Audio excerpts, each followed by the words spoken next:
dalam setiap acara sesuatu yang bagi sebagian orang remeh-temeh dan sepele, tapi saya yang selalu mengikuti acara, saya perhatikan itu. Biasanya disebutkan DPR RI duluan, di tempat lain disebutkan bupati duluan, tapi di sini wajib DPR RI duluan. Kenapa DPR RI? Kenapa bupati di bawah DPR RI?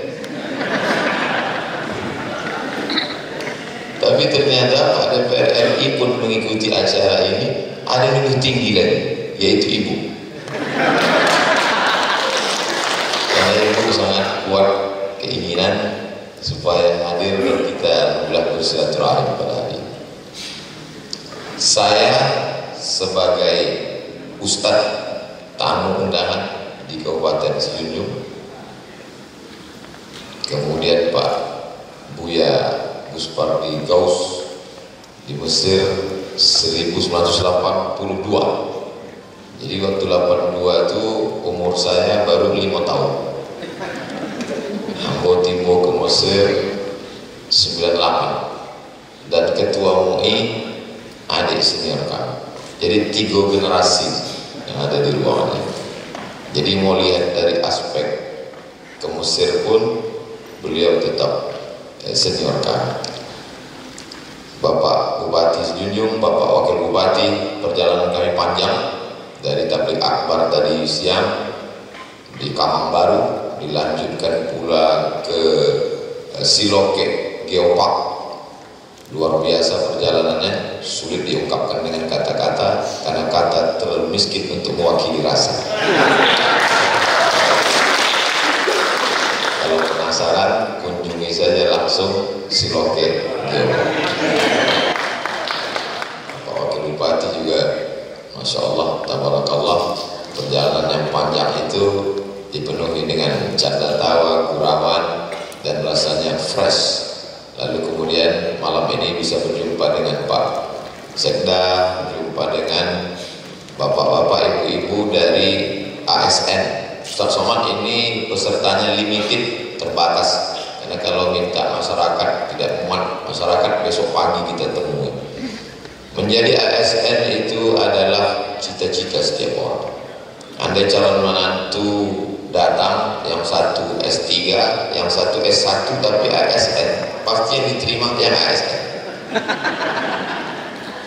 Kenapa begitu? Karena ASN ini kalau dalam hadis disebutkan 3 yang mengalir sesudah mati: anak soleh, ilmu yang bermanfaat, sedekah jariyah, tambah 1 lagi ASN. Kalau orang yang sudah meninggal, pensiunnya tidak mengalir. Begitulah hebatnya. Dan orang kalau dia pulang ke kampung, pertanyaan orang, sudah selesai S1, alhamdulillah, S2, alhamdulillah, S3, alhamdulillah. Pertanyaan berikutnya, Allah ASN. Nah, itu pertanyaan itu yang mengerikan. Tapi di meja makan tadi kata Pak Wabub, saya merasa tidak terlalu penting menjadi ASN setelah duduk dengan orang-orang yang ketiga-tiganya keluar dari ASN. Jadi Pak Buya Gus Pardi keluar dari ASN, saya pun juga begitu, kemudian Pak Bupati juga, tapi bukan mengkerdilkan, menyepelekan, karena bagi kami taat aturan, ada pengabdian di luar ASN. Semuanya adalah mengabdi untuk agama, untuk nusa dan bangsa di bidangnya masing-masing. Al-Muslim, seorang Muslim, lan yutimma islamahu, dia belum menyempurnakan keislamannya,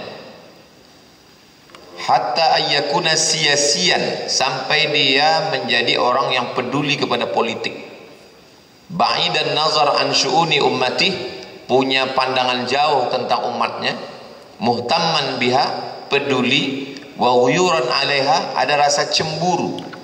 Kenapa umat ini miskin? Kenapa umat ini susah? Kenapa jalan ini rusak? 4 syarat itu kata Imam Syahid Hasan Al-Banna. Pertama, siasi, dia mesti berpolitik. Yang kedua, ba'idan nazar, pandangannya mesti jauh ke depan, bagaimana bumi Minangkabau 50 tahun yang akan datang.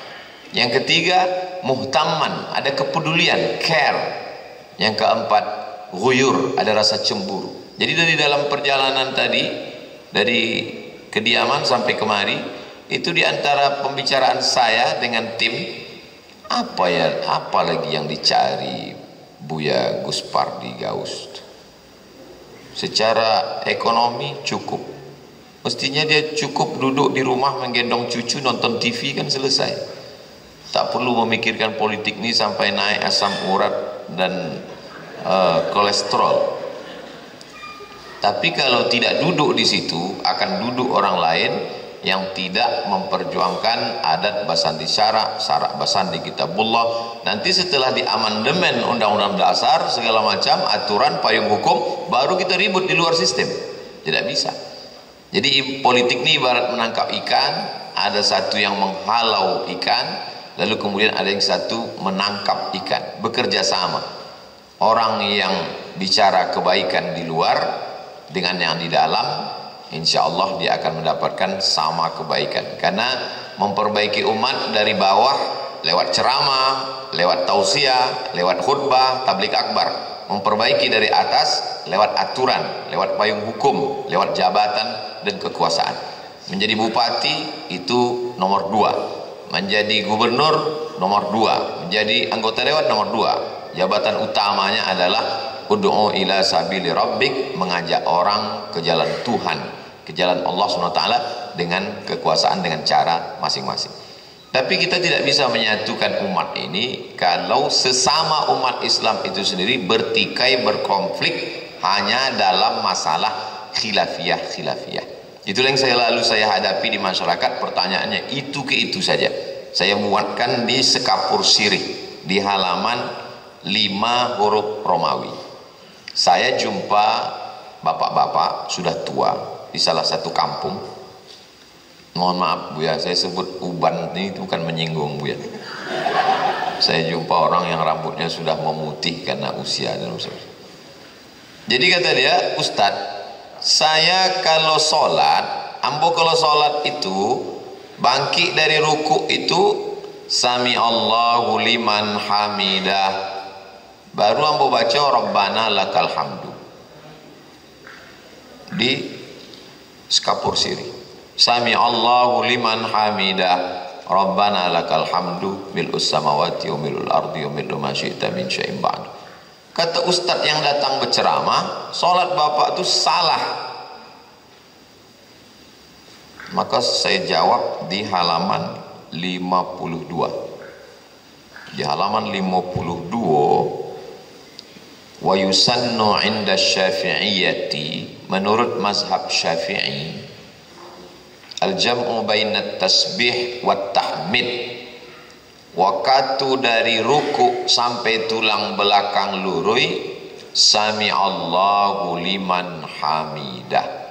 Setelah tulang belakang lurui Rabbana lakal hamdu mil'us samawati wa mil'ul ardi wa mil'u ma syi'ta min syai'in ba'd. Dan hadisnya ada, muttafaq alaih, sahih Bukhari, sahih Muslim. Jadi sebenarnya dengan menulis buku Iko, ambo ingin supaya awak sesama orang Islam jangan saling menyalahkan.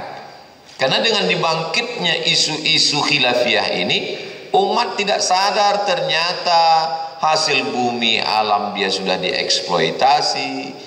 Sibuk membahas masalah sami Allahu liman hamidah, ternyata undang-undang dasar sudah dikebiri. Sibuk membahas sami Allahu liman hamidah, ternyata alam sudah dirusak. Akhirnya waktu kita habis. Jadi sebenarnya saya hampir tidak ada, menurut saya dalam buku ini tak ada, hanya mengumpulkan pendapat para ulama yang saya harapkan tidak membingungkan umat, tapi umat ini punya pemahaman bahwa kalau ada orang yang sami Allahu liman hamidah Rabbana lakal hamdu, oh mazhabnya Syafi'i. Dan yang bangkit hendak mengucapkan sami Allahu liman hamidah, sami Allahu liman hamidah, kata imam, dia diam dan dia mengatakan Rabbana lakal hamdu, oh itu pun ada dalilnya, sehingga kita tidak menyalahkan. Yang sami Allahu liman hamidah Rabbana lakal hamdu ada dalilnya. Yang bangkit mengikut imam lalu setelah tegak baru Rabbana lakal hamdu pun ada dalilnya, bahkan 3 riwayat. Rabbana lakal hamdu, Rabbana walakal hamdu, Allahumma Rabbana lakal hamdu. Sehingga kalau kita pahami ini dengan baik, kita baca dalilnya, kita menjadi orang yang tidak terlalu mempermasalahkan yang tak masalah, karena terlalu mempermasalahkan yang bukan masalah akhirnya menjadi masalah. Disitulah letak masalahnya. Umat ini sudah banyak masalah. Orang ke masjid itu kan mau mencari ketenangan. Di jalan macet, di rumah minyak goreng, di jalan perjalanan minyak solar. Lalu kemudian dia masjid mau cari ketenangan, di masjid dibangkit lagi khilafiyah. Akhirnya umat ini error. Jadi menulis buku ini adalah saya tulis tahun 2013, 9 tahun yang lalu. Sekarang sudah 2022. Kok sempat Ustaz waktu itu menulis? Belum viral. Ambo bacakan sebagian untuk dialog awak. Nanti ini sekedar pengantar. Sudah ambo pilih beberapa halaman. Di halaman 14 tentang, jadi sebagian besar isi buku ini menjawab pertanyaan, Ustaz Somad, kami ibu-ibu ini katanya nggak boleh sholat ke masjid, perempuan sholatnya di rumah, sementara kami ingin dengar pengajian. Nah, jadi saya urutkan dari awal sampai akhir supaya kajinya tak potong-potong. Saya selipkan jawaban-jawaban terhadap pertanyaan. Maka di halaman 14 tentang perempuan sholat di masjid itu ada beberapa riwayat. Riwayat yang pertama mengatakan sholatul mar'ati fi baitiha afdal, perempuan sholat di rumah lebih afdal, di dalam kamar lebih afdal, di dalam ruangan yang sempit kecil lebih afdal. Jadi hadis satu ini mengatakan perempuan lebih baik sholat di rumah. Tapi ada hadis satu lagi, ayat Sahih Bukhari, Sahih Muslim, la tamna'u ima Allah masajid Allah, jangan larang perempuan sholat ke masjid. Jadi kalau ada orang mengatakan kalau kita mengalami ikhtilaf, terjadi perbedaan pendapat, mari kembali ke sunnah. Sunnahnya pun ikhtilaf. Mari kita kembali ke Quran dan hadis. Hadisnya pun ikhtilaf. 2 hadis. Hadis pertama mengatakan bagus sholat di rumah. Hadis kedua mengatakan jangan larang perempuan ke masjid. Lalu solusinya, maka selalu saya katakan kembali ke Quran dan sunnah, mengikuti pemahaman ulama. Maka kata Imam An-Nawawi, ada juga beberapa jamaah yang komplain, Ustaz Somad, kenapa bukunya dimuatkan kalimat Arabnya? Saya muatkan kalimat Arabnya ada 3 alasan. Yang pertama, supaya orang tidak menuduh saya ustadz pembohong, mengada-ngada. Jadinya bisa baca, oh ada teks aslinya. Karena di fitnah di medsos itu luar biasa. Ambo disebutnya UAS ustadz ahli subhat. Nah, jadi itu perlu. Oh ternyata teks aslinya ada. Yang satu lagi mengatakan, kenapa ustadz tidak kasih baris? Ibarat awak bertamu ke rumah orang. Jadi apa nanado di situ, nikmati saja sesuai kemampuan. Nah, sesuai. Jadi kalau maksudnya, kalau sanggupnya bahasa Indonesia, abaconan bahasa Indonesia saja. Kalau kebetulan dari pondok pesantren, abaconan Arab gundul. Kalau dipaksakan, beko bakunang-kunang pandangan awak. Nah, sama macam di sini, semuanya ada. Kalau kebetulan mampu makan jeruk, makan jeruk. Kalau tak mampu, ingin cepat tidak pakai kunyah, makan agar-agar. Jadi semuanya sudah ada. Begitu juga bagi anak-anak pesantren, sehingga dia belajar menerjemah. Karena saya dulu waktu masih dosen banyak menerjemah buku. Jadi buku ini untuk mengajak mahasiswa untuk kembali kepada teks asal, supaya tidak meninggalkan kitab kuning. Bahwa kalau terjadi fitnah, maka perempuan lebih baik sholat di rumah. Tapi kalau tidak ada fitnah, untuk belajar ada mahram, maka bagus dia ke masjid. Itu solusi dari ikhtilaf 2 hadis tadi. Jadi kalau begitu memahaminya, nanti kalau ada ustadz berceramah ke si Junjung, perempuan lebih baik sholat di rumah, kata dia. Oh itu hadis nampak tamu tuh. Perempuan boleh aja sholat di masjid. Itu hadis nangka 2 tuh. Jadi masyarakat cerdas. Aparat Babinsa, Babin Kamtipmas perlu memahami ikhtilaf ini. Sebab nanti mereka akan melihat konflik di tengah masyarakat. Ketika masyarakat terjadi konflik, bisa diselesaikannya, maka dia mendapat 1 poin lebih dari yang lain, karena dia sudah mampu menyelesaikan intern. Kalau di intern kita saja tidak selesai, bagaimana kita mau mengatakan bahwa kita masyarakat yang toleran, terbuka kepada multi agama, bineka tunggal ika dan lain sebagainya. Halaman 20 tentang melafazkan niat. Melafazkan niat, inna talaffuza bin niyati laisa masyru'an. Menurut mazhab Maliki dan Hanafi, melafazkan niat tidak disyariatkan. Tapi membaca buku itu tidak boleh dipotong. Bahaya kalau tukang khitan membaca kitab. Kitab itu pun disunatnya juga. Karena di ujung itu ada wa yustahsanu lidaf'il waswasah. Untuk menolak waswas dianjurkan melafazkan niat. Jadi kalau di tengah masyarakat orang berkonflik berkelahi hanya tentang masalah melafazkan niat, nawaitu sauma ghadin usolli fardhu zuhri, maka bagi yang tidak was-was tak perlu dia melafazkan niat Allahu Akbar, karena hatinya sudah kuat. Tapi bagi yang was-was, habis buka handphone, habis buka WhatsApp. Kalau dulu was-was, sekarang bukan cuma WhatsApp, was-was dan WhatsApp. Berkunang-kunang pikiran kita, kacau balau. Maka untuk menguatkan hati, solat apa ini? Solat maghrib, usolli fardal maghribi. Berapa rakaat? Salasa rakaatin. Ada apa qadha? Adaan. Jadi imam apa jadi makmum? Makmuman. Lillahi ta'ala. Dia bukan niat. Karena niat itu di dalam takbir atau sebelum takbir. Dan letaknya di dalam hati. Itu hanya untuk menguatkan hati. Lidaf'il waswasah. Bukan kata Abdul Somad. Ada sumber referensinya, ada dalilnya, ada teksnya. Kemudian halaman 21, kapan waktu berniat itu? Innamal amalu binniyat. Kita dari kecil sudah diajari innamal amalu binniyat wa innamal likulli imri'in ma nawa. Semua amal mesti dengan niat. Niatnya itu kapan? Maka niat dalam salat 2. Pertama, menurut mazhab Syafi'i, di dalam takbiratul ihram. Allahu Akbar, di dalam takbir.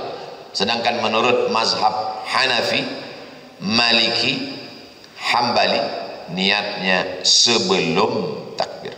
Jadi kalau ada orang berniat sebelum takbir, masih masuk 4 mazhab. Berniatnya di dalam takbir, masih masuk 4 mazhab. Nanda ada dalam 4 mazhab kok berniat sesudah takbir. Itulah dek sibuknya lah segala macam, Allahu Akbar. Lalu kau zuhur apa asar? Itu tidak sah. Mestinya ulang balik sebab niatnya tidak ada. Maka ada istilah dalam mazhab Syafi'i, ada namanya muqaranatun niyah. Sejalan antara niat dengan takbir. Allahu Akbar. Kenapa di Saudi Arabia itu imamnya takbirnya pendek, Ustaz? Allahu Akbar. Yang mubaligh di belakang itu yang panjang. Menyampaikan suara itu namanya mubaligh. Waktu itu belum ada mikrofon, Masjidil Haram ramai, maka untuk menyampaikan suara makmum ke belakang, itulah dia. Dulu mubalighnya itu sampai 10 ke belakang, karena jamaah ramai musim haji. Allahu Akbar, Allahu Akbar. Kini deklah ada mikrofon, tinggal mubaligh 1. Mubaligh sampai ke Indonesia, mubaligh penceramah. Padahal mubaligh aslinya penyampai suara untuk ke belakang. Berikutnya halaman 29. Bumi Indonesia banyak sekali ormas. Kalau di bumi Minangkabau, kaum tua, kaum muda, Perti, Inyak Janduang, Inyak Jaho, kemudian Muhammadiyah, Buya Abdul Karim Amrullah, Syekh Doktor, lalu kemudian, dan mereka sama-sama murid dari Syekh Ahmad Khatib Al-Minkabawi. Imam Masjidil Haram meninggal tahun 1916. Lalu kemudian Muhammadiyah lebih populer di sekolah-sekolah pakai Allahumma ba'id baini wa baina khataayaya. Sedangkan perti lebih populer Allahu akbar kabira walhamdulillahi katsira wa subhanallahi bukratan wa asila. Dua-duanya hadis sahih. Karena terjadi konflik bagi yang awam, bagi anak muda baru ngaji, suatu Allahumma ba'id, suatu Allahu akbar kabira, akhirnya memuatkan semua hadis tentang iftitah sampai 7 sampai 9 hadis. Riwayat 1, riwayat 2, riwayat 3, riwayat 4, riwayat 5, riwayat 6, riwayat 7 riwayat. Semuanya hadis sahih. Jadi kalau ada terjadi di tengah masyarakat nanti ikhtilaf tentang Allahumma ba'id dan Allahu akbar kabira, tidak perlu diselesaikan, tambah 5 lagi. Sebab ada hadis-hadis lain tentang iftitah. Dia pakai semuanya, maka tetap ikut sunnah Rasulullah sallallahu alaihi wasallam. Halaman 35 tentang ta'awuz. Yang satu mengatakan a'udzubillah itu sekali saja di rakaat 6 pertama. A'udzubillahi minasyaitonir rajim. Bismillahirrahmanirrahim. Alhamdulillahi rabbil alamin. Sedangkan yang satu cik lain mengatakan a'udzubillah setiap rakaat. Ikhtilaf. Maka saya muatkan wa qala al-hanafiyatu, halaman 35. Menurut mazhab Hanafi, yata'awwadhu fi raka'atil ula faqat, membaca a'udzubillah pada rakaat 6 pertama saja sebelum al-Fatihah. Berdasarkan dalil idza qara'tal Qur'an fasta'iz billah. Kalau baca Quran dului dengan a'udzubillah. Wa qala asy-Syafi'iyyatu, sedangkan menurut mazhab Syafi'i dan Hambali, yusannu ta'awudhu sirran fi awwali kulli rak'ah qabla al-qira'ah, dianjurkan a'udzubillah di setiap rakaat. Rakaat yang kedua tetap a'udzubillah, a'udzubillahi minasyaitonir rajim. Rakaat yang ketiga tetap. Jadi bagi siapa yang mau pakai a'udzubillah di awal rakaat, bagus, sunnah. Yang membaca di setiap rakaat pun sunnah, tak perlu saling menyalahkan. Sehingga kalau kita sudah selesai dengan khilafiyah ini, barulah kita bisa menjaga keutuhan bangsa, berbicara tentang NKRI, tentang bumi Minangkabau, adat Basandi, syarak-syarak Basandi kitabullah. Kalau tidak, habis energi kita disibukkan dengan khilafiyah. Saya paham bahwa buku ini tidak akan pernah menyelesaikan masalah khilafiyah, tapi paling tidak kita pernah berbuat dan mencerdaskan umat sehingga bisa meningkat ke yang berikutnya, yaitu memperbaiki aspek yang lain. Halaman 38. Ketika membaca Al-Fatihah, apakah membaca bismillah itu dibaca sir atau jahar? Maka panjang dalil-dalilnya, perdebatannya, tapi kesimpulannya dua. Mazhab Syafi'i dibaca jahar. Bismillahirrahmanirrahim. Alhamdulillahi rabbil alamin. Kenapa Saudi Arabia, Makkah, Madinah itu baca sir? Karena mazhab Saudi Arabia Hambali, Hanafi dan Hambali baca sir. Bismillahirrahmanirrahim. Alhamdulillahi rabbil alamin. Sedangkan Maroko, Tunisia, Aljazair, Mauritania, Andalusia pakai mazhab Maliki. Dalam mazhab Maliki tidak baca bismillah sama sekali, langsung alhamdulillah. Tidak sir, tidak jahar. Alhamdulillahi rabbil alamin. 3 mazhab. Kenapa Muhammadiyah umumnya masjidnya bismillahnya sir? Karena Muhammadiyah pakai majelis tarjih. Majelis tarjih mentarjihkan mazhab memakai yang dipakai oleh mazhab Hambali. Jadi kita cuman mengungkapkan dalil-dalil hadis dan pendapat ulama, sehingga prosesnya masyarakat ini kita mau cerdas, sehingga nanti ketika dia jadi makmum dia paham, oh ini pakai ikut imam. Keempatnya masih ahlus sunnah wal jamaah. Karena ini maksud dengan ahlus sunnah wal jamaah itu adalah mengikuti 4 mazhab. Paling tua Hanafi, nomor 2 Maliki, nomor 3 Syafi'i, nomor 4 Hambali.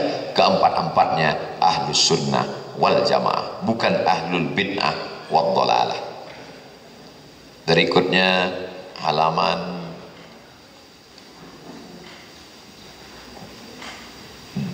46. Apa hukum membaca ayat dan apa standar panjang pendek?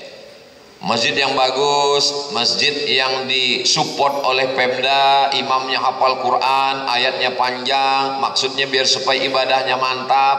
Sebagian masyarakat komplain. Kenapa? Karena sudah terbiasa dengan trikul. Kul wallahu bil falaq dan kul bin nas.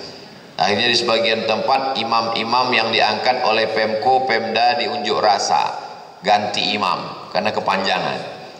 Maka sesungguhnya Imam Nawawi sudah membuatkan standar panjang pendek imam. Ada yang disebut dengan tiwal al-mufassal dari surat Al-Qaf hingga surat Al-Hujurat,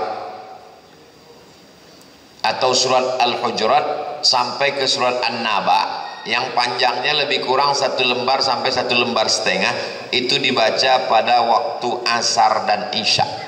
Jadi kalau imamnya Al-Hujurat, maka itu masih dalam standar. Ada namanya qisar al-mufassal, surat-surat pendek, itu dari Alam Nashrah sampai Qul a'udzu birabbin nas, lebih kurang 1/4, setengah halaman, itu dibaca pada sholat maghrib. Ada namanya yang pertengahan ausat mufassal dari surat Wan-Nas An-Nazi'at sampai ke Wad-Duha, itu satu halaman, itu dibaca pada sholat asar dan isya.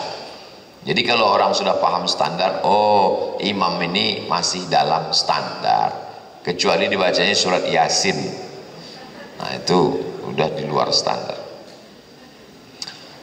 Halaman 48. Ketika ruku dan sujud itu berapa kali tasbih?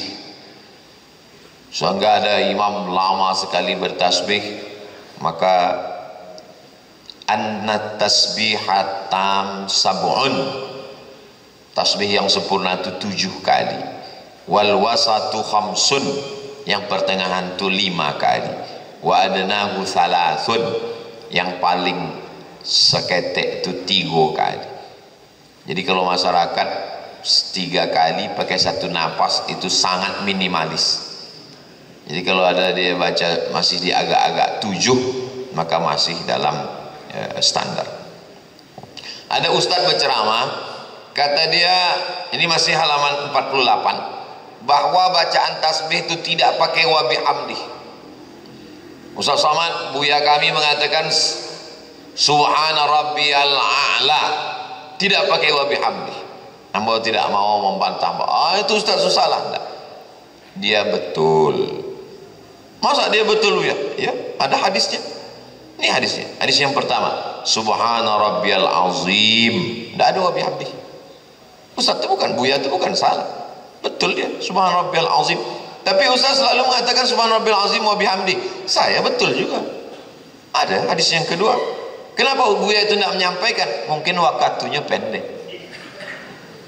Jadi kalau kita salahkan, apalagi ada orang yang suka memang melagal. Ada dulu waktu kita masih kecil, waktu masih ketek, ada orang yang suka melagu-lagu. Orang berani semuanya. Kopaknya cuy jago. Akhirnya ada orang melagu-lagu buya, aduh. Buya itu tidak ada pakai wa bihamdi. Dia betul, semua betul. Riwayat kedua, ada wacana lain. Subhanakallahumma wa bihamdika Allahumma firli. Anak-anak kita yang sekolah kebetulan di bawah naungan Ormas Muhammadiyah, di buku tuntunan sholat, subhanakallahumma bihamdika Allahumma firli. Hadisnya riwayat Ibnu Majah, Imam Ahmad. Ada puluh riwayat keempat, subuhun quddus rabbul malaikati warruh. Riwayat yang kelima, Allahumma laka raka'tu wa bika amantu wa laka aslamtu khasha'a laka sam'i wa basari wa mukhi wa azmi wa asabi. Jadi ini semua dibaca, maka insyaallah memperkaya khazanah keilmuan. Kalau bacaan-bacaan ini kita hafal, kita ulang, kita ganti-ganti, maka kita sholat itu salah satu cara lebih khusyuk dengan bacaan yang berbeda. Karena kalau bacaannya itu terus, kita amat sangat cepat sekali dan tidak ada perenungan karena sudah hafal, macam mantra jadinya, tak ada perenungan. Tapi kalau kita hafal banyak, kita coba ini, kita pakai ini, maka itu menjadi salah satu cara untuk khusyuk. Halaman 53. tentang masalah Rabbana lakal hamdu. Apakah ada bacaan tambahan? Rabbana lakal hamdu, sami Allahu liman hamidah, Allahumma Rabbana lakal hamdu. Guru kami mengajarkan Rabbana lakal hamdu, tapi waktu di Makkah Rabbana walakal hamd. 3 riwayat. Rabbana lakal hamd, Rabbana walakal hamd. Yang ketiga Allahumma Rabbana lakal hamd. Ujungnya mil'us samawati wa mil'ul ardi wa mil'u ma syi'ta min syai'in ba'd. Masih halaman 53. Ketika sujud, mana yang lebih dulu menyentuh lantai, lutut atau tangan? Guru kami mengatakan tangan dulu, guru kami mengatakan lutut dulu. Hadisnya satu. Beberapa hadis menjelaskan tentang ini. La yabruku ahadukum kama yabrukul ibilu. Janganlah kamu turun seperti turunnya onta. Lalu yang turun itu mana duluan? Panjang penjelasannya, saya kutipkan hadis pertama, hadis kedua, hadis ketiga, menurut ulama ini, menurut ini. Kalau dia baca buku sifat sholat Nabi Syekh Albani, maka tangan dulu, baru lutut. Sama-sama ulama Saudi Arabia. Bin Bas mengatakan lutut dulu. Ambo memakai mazhab Syafi'i. Imam Nawawi mengatakan yang kuat adalah lutut dulu, baru tangan. Tapi kalau ada orang yang tangan dulu, mungkin kalau dibuatnya lutut dulu sakit pinggangnya, maka tidak jauh masalah karena dalam keadaan, dan dia masih memakai satu dari diantara pendapat para ulama. Sehingga nanti kita sholat khusyuk menengok tempat sujud, bukan mencaliak kawan sebelah lutut dulu atau tangan dulu. Karena perdebatan ini tidak selesai-selesai. Nah, ini tentang yang nampaknya sepele, tapi itu rutin kita laksanakan setiap hari karena kita sholat dengan gerakan-gerakan. Halaman 64. Ketika akan tegak berdiri, Allahu Akbar. Apakah posisi tangan itu ke lantai mengepal atau tapak tangan? Ada orang bangkit dari duduk itu tangannya mengepal. Ada yang satu lagi tapak tangan. Tentang hadis mengepal ada riwayatnya, tentang yang tapak tangan. Tapi yang kuat menurut Imam Nawawi. Kenapa Ustaz selalu menyebut Imam Nawawi? Imam Nawawi meninggal tahun 676. Dialah yang mengumpulkan semua pendapat ulama dalam mazhab Syafi'i selama 400 tahun. Imam Syafi'i meninggal 204. Dari 204 ke 676 selama 4 abad. Dialah yang mengumpulkan semua. Beliau revisi, beliau edit, maka jadilah kitab besar dalam mazhab Syafi'i, Raudhatut Talibin wa Umdatul Muftin, kemudian syarah Al-Majmu' syarah Muhadzab, dan beliau ahli hadis. Ada faqih tapi tak mengerti, tapi kurang dalam hadis. Imam Nawawi mensyarah dari kitab hadis paling kecil Arba'in, naik ke atas Riyadhus Shalihin, naik ke atas Al-Azkar, sampai Sahih Muslim.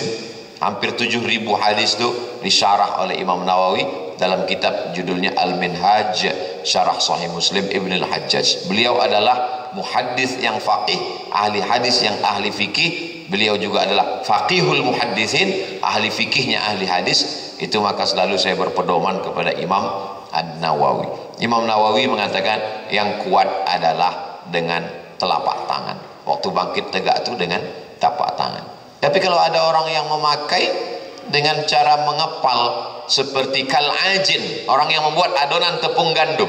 Orang Arab kalau membuat tepung adonan gandum karena pakai minyak tidak begini tapi begini. Maka kalau ada orang bangkit begini pun juga tidak salah, karena masih ada hadis menyebut ikhtilaf mereka apakah hadis ini sahih atau tidak sahih tentang mengepal itu. Khawatirnya kalau nanti saling menyalahkan, pertama mengepalnya ke lantai, lama-lama ke samping, gara-gara ikhtilaf yang menampaknya sepele. Maka saya selalu bedah buku ini dengan komunitas tertentu, dengan imam, dengan khotib, dengan para asatis, dengan para ustadz, termasuk dengan bapak ibu sekalian. Karena bapak ASN, kepala dinas, kepala badan, kepala kantor, lalu kemudian punya bawahan, nanti sibuk mereka di kantor. Maklum dulu mungkin tidak ngaji, setelah ngaji ingin mencari-cari ilmu, hanya mendengarkan satu pendapat, akhirnya sibuk sampai berefek kepada pergaulan dan lain sebagainya. Halaman 83, bagaimana posisi jari ketika tasyahud? Itu pun dulu heboh juga gara-gara, Buya, aku ambon tak kusuk solat ambo dek, telunjuk kawan sebelah, goyang-goyang, ada ke kiri ke kanan negara. Nah, jadi panjang di sini. Kesimpulan, ambo selalu hanya menyampaikan hasilnya, tapi prosesnya di sini. Prosesnya, kalimatnya, lengkapnya ada semua detail. Mazhab Syafi'i mengangkat pada lafaz Allah. At-tahiyatul mubarakatuh salawatut tayyibatu lillah. Assalamu alayka ayuhan nabiyyu wa rahmatullahi wa barakatuh. Wassalamu alayna wa ala ibadillahi salihin. Asyhadu an la ilaha illallah. Sampai salam tidak turun. Sedangkan mazhab Hambali setiap lafaz Allah naik. Imam Ahmad bin Hanbal setiap lafaz Allah naik. At-tahiyatul mubarakatuh salawatut tayyibatu lillah. Assalamu alayka ayuhan nabi wa rahmatullah. Assalamu alayna wa ala ibadillah. Asyhadu an la ilaha illallah. Hambali. Sedangkan mazhab Maliki bergerak dari awal sampai akhir. At-tahiyatul mubarakatuh salawatut tayyibatu lillah. Perbedaannya pada hadis, karena dalam hadis dikatakan asyara bisababa, Nabi mengangkat telunjuknya, wa yuharrikuha, dan menggerakkan. Disitulah letak ikhtilafnya, apakah menggerakkan atau menggerak-gerakkan. Maka ulama 4 mazhab berbeda. Yang paling tua Hanafi, nomor 2 Maliki, nomor 3 Syafi'i, nomor 4 Hambali. Hanafi mengangkat sekali, turun sekali. Asyhadu an la ilaha illallah, setelah itu turun. Mazhab Maliki bergerak dari awal sampai akhir. Mazhab Syafi'i angkat sekali, tidak turun sampai salam. Mazhab Hambali hanya naik telunjuk pada lafaz Allah. Dan mata menengok tempat sujud, tapi waktu telunjuk diangkat, mata berpindah menengok ujung telunjuk. Yang ditengok, dipandang telunjuk awak, bukan telunjuk orang. Nah, sebab dari khilafiyah kok solat awak di samping Pak Bupati. Inginlah awak tahu apa masa Bupati kau saja.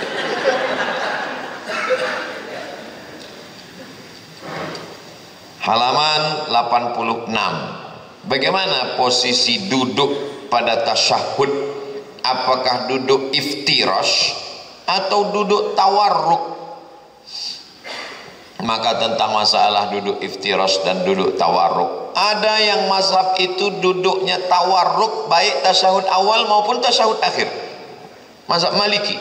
Wa qala al-malikiyatu, menurut mazhab Maliki, yajlisu mutawarrikan, duduknya duduk tawarruk.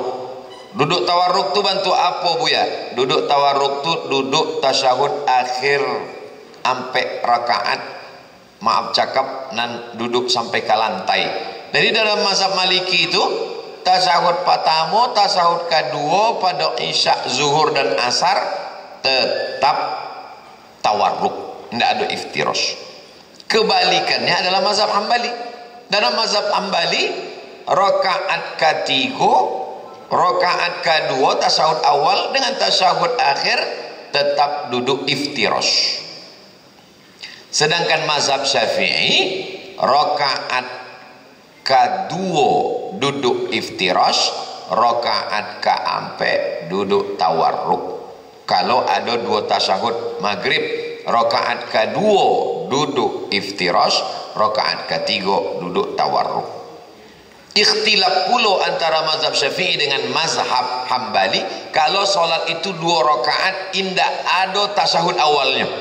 Maka dalam mazhab Syafi'i, solat nan 2 rakaat, tasyahud akhirnya duduknya tawarruk. Tahiyatul masjid, solat subuh, qabliyah, ba'diyah, duha, maka duduknya tawarruk. Sedangkan dalam mazhab Hambali, kalau solat itu indah ada duduk tasyahud awalnya, maka duduk tasyahud akhirnya adalah duduk iftirash.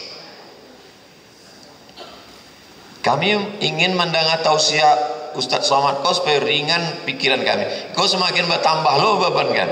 Tidak apa, dibaca sih buku kau diulang-ulang, insya Allah lama-lama paham. Tidak jauh paham, tidak usah baca lagi. Yakini saja dan awak gue bahwa itu adu dalil. Ini kau tentang duduk tawarruk dan itu. Dan jangan awak bayangkan bahwa Imam Hambali ko ikhtilaf dengan Imam Syafi'i lalu orang ko bacaka. Enggak. Imam Syafi'i itu gurunya Imam Hambali. Imam Hambali berguru ke Imam Syafi'i. Tapi walaupun berguru ada beberapa hal yang tidak sepakat.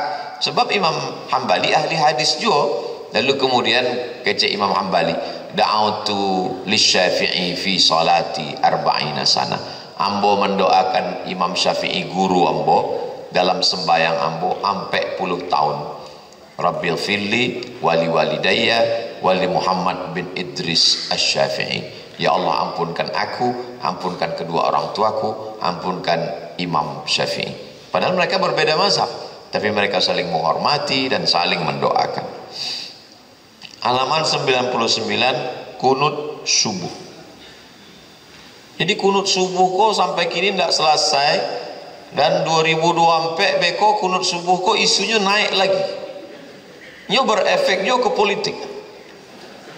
Ambo tulis dulu waktu heboh-heboh bahwa isu tentang kunut subuh bagi masyarakat muslim di perkampungan lebih sensitif daripada isu beda agama. Nah, itu. Dan diangkat-angkat. Maka ambo jalekan hadis pertama, hadis kedua dan segala seterusnya. Kesimpulannya bahwa para ulama ikhtilaf tentang kunut subuh ikut dalam dua mazhab. Mazhab Hanafi dengan Hambali tidak ada kunut subuh. Yang ada kunut nazilah saja. Ketika ada musibah maka awak kunut nazilah. Sedangkan mazhab Syafi'i dengan mazhab Maliki maka mereka berkunut subuh sepanjang zaman sampai meninggal dunia. Tapi antara yang berkunut pun ikhtilaf. Mazhab Syafi'i kunutnya setelah rukuk. Sami Allahu liman hamidah. Rabbana lakal hamdu mil samawati wal ardi wal majtami syai'in ba'du, barunya baca kunut. Allahumma hdina fi man hadait wa afina fi man afait. Sedangkan mazhab Maliki kunutnya sebelum rukuk. Jadi ambo waktu pertama salat subuh di Maroko, di situ ambo kanai. Jadi rupanya sesudah imam tu membaca ayat, awak sangkonya kan rukuk.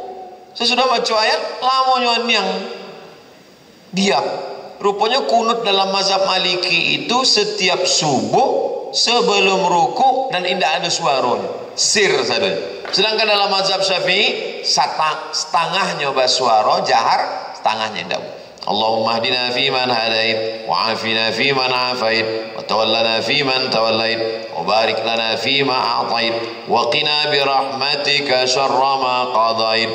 Sisanya dibaca sama-sama. Fa innaka taqdi wa la yuqda 'alaika wa innahu la yadhillu man walait wa la ya'izzu man 'adait tabarakta rabbana wa ta'ala wa lakal hamdu 'ala ma qadait nastaghfiruka wa natubu ilaik wa sallallahu ala sayyidina Muhammadin nabiyil ummi wa ala alihi wa sahbihi wa baraka wa sallam.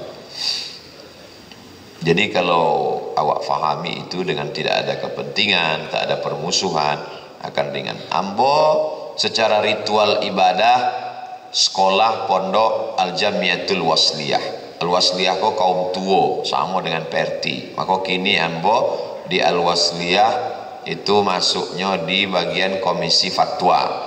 Di Perti dengan Pak Alaidin Koto profesor di komisi fatwa juga.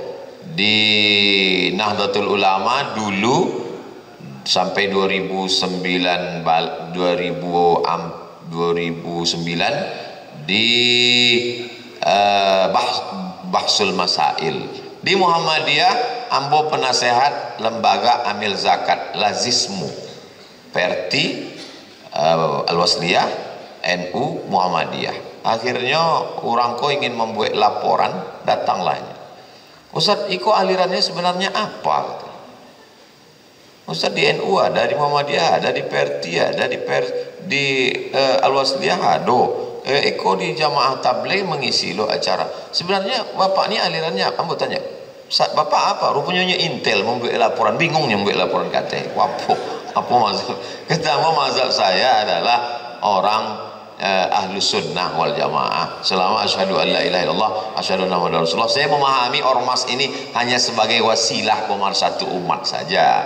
Kalau mau tahu cara berpikir saya, bacalah buku-buku saya. Di situ saya tuangkan bahwa saya menjelaskan menurut mazhab Hanafi, Maliki, Syafi'i, Hambali, tapi dalam amal sehari-hari saya pegang ini dan saya tidak menyalahkan.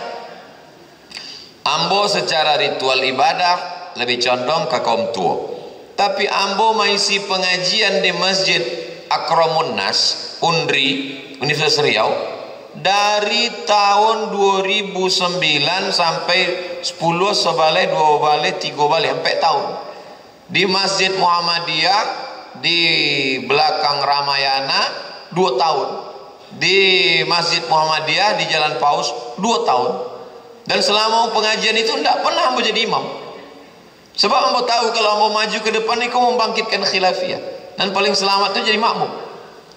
Nah, itu di masjid dekat rumah ambo baru ambo jadi imam. Nah itu. Jadi apa maksudnya?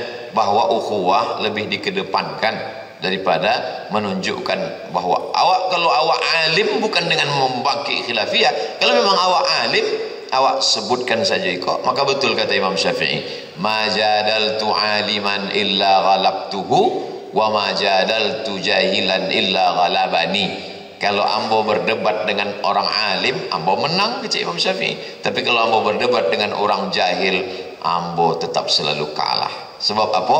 Sebab orang jahil indak mencari dalil, 1000 dalil awak, 1001 dalil ini. Nauzubillah. Halaman 107. Kalau awak bermazhab Syafi'i, lalu imam awak tidak mazhab Syafi'i, ambo kaum tua berkunut subuh, solat ambo ampe tahun di Masjid Muhammadiyah, ambo tausiah sesudah subuh. Apakah ambo membaca kunut surang? Enggak. Ju'ilal imamu liyutamma bihi, imam diangkat untuk diikuti, bukan dilawan. Maka selama ustaz jadi makmum ampe tahun solat subuh tausiah, setiap subuh Sabtu ambo mengajar hadis, kajian hadis sampai tahun. Tidak pernah membaca kunut. Lalu ustaz sujud sahwi? Enggak, sebab ambo tidak lupa. Sujud sahwi itu bagi mazhab Syafi'i nan lupa. Kalau tidak lupa tidak sujud sahwi. Atau dibalik, imamnya mazhab Syafi'i, makmumnya kaum muda, tidak berkunut. Maka kata Imam Ibnu Taimiyah, fa in qanata ma'ahu. Kalau imamnya baca kunut, maka makmum ikut bersama imam. Imam Ahmad bin Hanbal ditanya, Imam Hanbali, iyo, Imam Hanbali baca kunut subuh enggak? Kata Imam Syafi'i, kata Imam Hanbali, ambo enggak baca kunut subuh. Ba'a kalau ambo ikut Imam Hanbali, iyo. Tapi Imam ambo waktu subuh itu Imam Syafi'i, kata Imam Hanbali, angkat tangan dan ucapkan amin. Sebab kini banyak juga makmum enggak amuhnya ikut imam. Allahumma hadina fi man hadait, enggak amuh. Padahal awak ikut imam dan ikut doa. Nah, jadi perbedaan-perbedaan itu sebenarnya, dan sampai kini ambo belum pernah berkonflik, bermasalah dengan dalam masalah-masalah mazhab dengan orang berilmu, dengan orang alim. Fanatisme buta, fanatik, tidak berdalil, itulah sesungguhnya yang merusak persatuan kita, sehingga berefek ke politik, berefek ke membangun umat, berefek. Jadi rata-rata buku yang ambo tulis 33 tanya jawab kurban, itu juga mengangkat khilafiyah. 37 masalah populer, 99 tanya jawab. Iko buku ko asalnya 77 tanya jawab solat. Kemudian ketika revisi cetak baru, orang percetakan tidak mau cetak ISBN keluar pakai nan lamo, mesti buka judul baru. Ambo buat menjadi 99. Ditanya tadi dek Buya Gus Pardi Gaus, apa 99 kau Ustaz untuk mengambil barokah Asmaul Husna. Beko awak buat 88 tersinggung lo Densus. Itu maku 99. rasanya sebagai pengantar dialog awak itulah ambo sampaikan, lebih kurang sampai puluh 5 menit. Terima kasih banyak, mohon maaf segala kekhilafan. Ambo kembalikan ke moderator. Assalamualaikum warahmatullahi wabarakatuh.